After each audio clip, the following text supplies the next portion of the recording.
Dengue প্রতিরোধ, নিয়ন্ত্রণ এবং জনসচেতনতা কার্যক্রম আরো জোরদার করার লক্ষ্যে নারায়ণগঞ্জের সোনারগাঁও উপজেলা প্রশাসনের উদ্যোগে শনিবার সকালে একটি জনসচেতনতামূলক র্যালি অনুষ্ঠিত হয়েছে। উপজেলা পরিষদ চত্বর থেকে শুরু হওয়া র্যালিটি উপজেলার বিভিন্ন গুরুত্বপূর্ণ সড়ক প্রদক্ষিণ করেন। এ সময় অংশগ্রহণকারীরা ডেঙ্গু প্রতিরোধে জনসচেতনতা বৃদ্ধি, পরিচ্ছন্ন পরিবেশ নিশ্চিতকরণ এবং মশার প্রজনন স্থল ধ্বংসে সবাইকে এগিয়ে আসার আহ্বান জানান।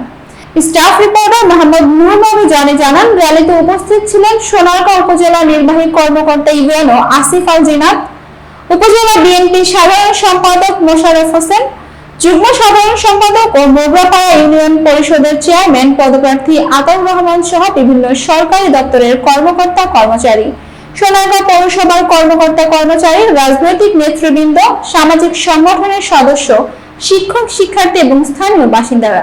র্যালি শেষে সংক্ষিপ্ত বক্তব্যে ইউএনও আসিফ আল জিনাত বলেন, ডেঙ্গু প্রতিরোধের সচেতনতার কোনো বিকল্প নেই। তিনি সবাইকে নিজ নিজ বাড়ির আঙিনা, ছাদ, ফুলের টব, পরিত্যক্ত পাত্র এবং আশেপাশে কোথাও যাতে পানি জমে না থাকে সেদিকে বিশেষ নজর দেওয়ার আহ্বান জানান। তিনি আরো বলেন, সম্মিলিত উদ্যোগের মাধ্যমেই ডেঙ্গুর প্রতিরোধ বিস্তার করা সম্ভব। ডেঙ্গু মুক্ত সোনারগাঁও গড়ে তুলতে উপজেলা প্রশাসনের জনসচেতনতামূলক কার্যক্রম ভবিষ্যতে অব্যাহত থাকবে। ডেঙ্গু প্রতিরোধে প্রশাসনের এই উদ্যোগকে স্বাগত জানিয়েছেন স্থানীয় বাসিন্দারা। তারা মনে করেন, নিয়মিত সচেতনতামূলক কার্যক্রম ও জনগণের সক্রিয় অংশগ্রহণের মাধ্যমে ডেঙ্গুর ঝুঁকি অনেকটাই কমিয়ে আনা সম্ভব।